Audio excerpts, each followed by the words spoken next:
আপনারা জানেন বর্তমান সময়ে কুয়াশা বেশি না কম? আরো জোরে বলেন, বেশি না কম? প্রচুর বেশি। গতকালকে জুবায়ের আহমদ তাশরিফ, বাংলাদেশের ভিতরে প্রসিদ্ধ একজন বক্তা, আমার সাথে প্রায় সময় যোগাযোগ হয়। আলহামদুলিল্লাহ, গতকালকে তার এক জায়গায় প্রোগ্রাম ছিল, তো সেখান থেকে সে যখন আসে, প্রোগ্রাম শেষ করে আসার পথে তার গাড়ি অ্যাক্সিডেন্ট করেছে। আল্লাহ তাআলা তাকে সুস্থ করে দেখছে বলে বলেন আমিন। সে যখন আসার পথে তার গাড়িটাকে পিছন দিক থেকে এমন ভাবে আক্রমণ করেছে, বাঁচার কোনো উপায় ছিল না। কিন্তু বাঁচার উপায় না থাকলেও সেখানে আল্লাহ তাআলা যাকে নিরাপদ রাখতে পারেন তিনি কে? আরো জোরে বলেন। লাইভে দেখলাম, অত্যন্ত খারাপ লাগলো। তার গাড়ি অ্যাক্সিডেন্ট হয়েছে, কিন্তু তারপরে আল্লাহ তাআলা তাকে আপন অবস্থায় রেখেছেন, সুস্থ রেখেছেন। সুবহানাল্লাহ, আলহামদুলিল্লাহ। এই জন্য আমার এখান থেকে অনেক দূরে যাইতে হবে। আবার রাস্তায় যে পরিমাণ কুয়াশা, যদি এদিক সেদিক হয়ে যায় তাহলে অনেক ঝামেলা হবে। এই জন্য আমি বলতেছিলাম, হাকিমুল উম্মত মুজাদ্দিদে মিল্লাত আশরাফ আলী থানভী রাহমাতুল্লাহি আলাইহি বলেন, যখন প্রত্যেকটা সন্তান উক্ত 6টা আদেশ পালন করবে, আল্লাহ তাআলা দুনিয়াতে নগদ নগদ নগদ তাকে 5টা পুরস্কারে পুরস্কৃত করে দিবেন। চিল্লায়া কোন সুবহানাল্লাহ। কয়টা পুরস্কার? 5টা পুরস্কারের জন্য সকলেই পাগল যে এই পুরস্কার যদি আমার হতো। এক একটা বলবো তো দেখবেন এক একটার ভিতরে এক এক রকমের আকর্ষণ।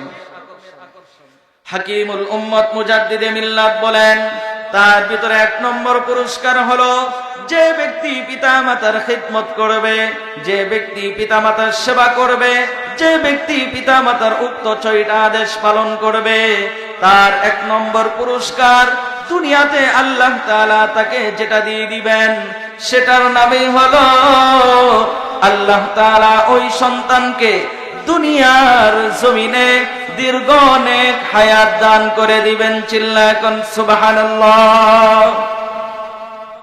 দীর্ঘ অনেক হায়াত। এই 5টা পুরস্কার আমার বয়ানের শেষে যে আমাকে শোনাতে পারবেন তাকে আমি পুরস্কার দিয়ে যাব।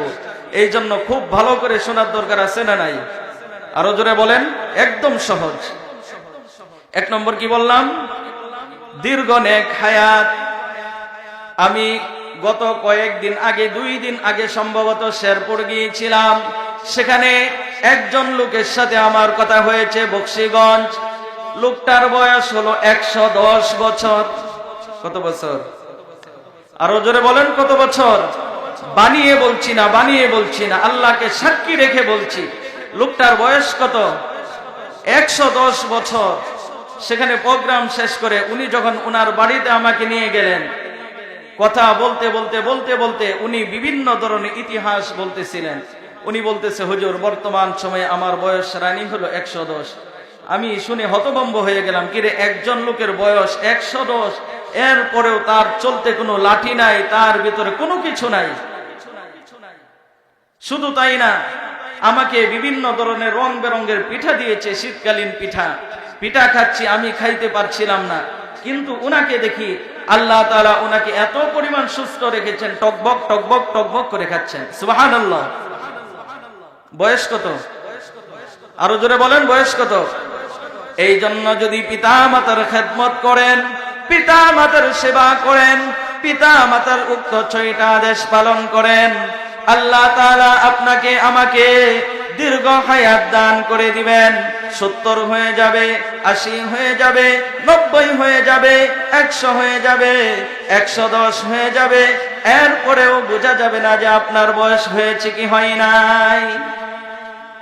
শুধু তাই নয়, হে যুবক, আপনি আজকে অসুস্থ হয়ে যান, আপনি আজকে যদি অসুস্থ হয়ে যান, আপনার মা আপনার জন্য দোয়া করে বলবে, আল্লাহ আমার এই সন্তান অসুস্থ হয়ে গিয়েছে, আল্লাহ তুমি আমাকে সুস্থ করে দাও। আল্লাহ তুমি আমাকে সুস্থ না করো, কিন্তু তুমি আমার এই ছেলেটাকে সুস্থ করে দাও।